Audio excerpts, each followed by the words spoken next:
So for this week, for my reflection, I decided to choose the vaping article, No One Knows the Best Way to Help Teens Addicted to Vaping by Matthew Perrone. I chose this topic this article in particular, because being a healthcare technology teacher, it hits very close to home.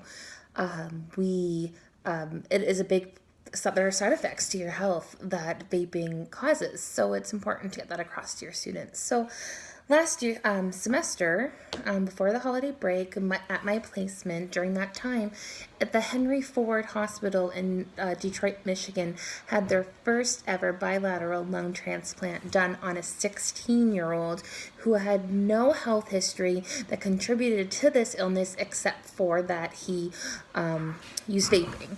So I showed this video to my students. I had them write a reflection after watching the video. And the reflection was based on their feelings about e-cigarettes, the students' feelings about the surgery, and really what they learned in general. Those were all things that the students were allowed to discuss in their reflection that they wrote in at the end of the day.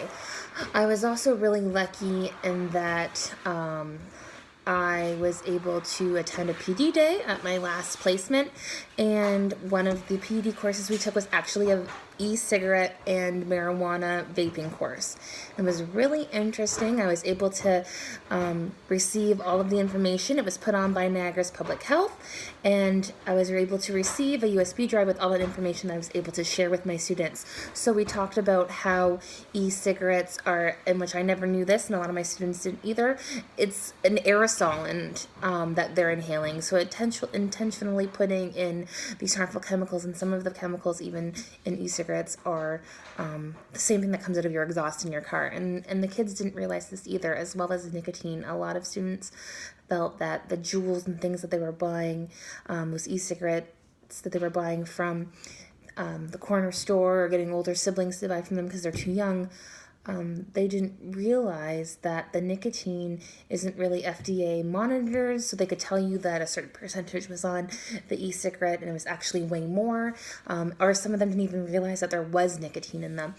And reading the article by Matthew Perrone, it was really disheartening to see that, I think it was in BC, no, sorry, where was it? I can't remember, but they talked about how the age for the smoking cessation helpline for these children used to be 15 to 18, and they've actually had to lower the age to as low as 12 to 18. And that, to me, was disturbing to hear, that there's kids, 11 and 12-year-olds, who are somehow either online, which is, they're saying, another way that you can buy it, or getting someone older to buy it for them, are able to access e-cigarettes and are smoking these harmful chemicals. So I would, as a healthcare technology teacher and as a teacher in general, I will continue to educate my students on addiction, and as well as in the harmful effects of these e-cigarettes, and something that I will continue to discuss in my healthcare technology course. Thank you.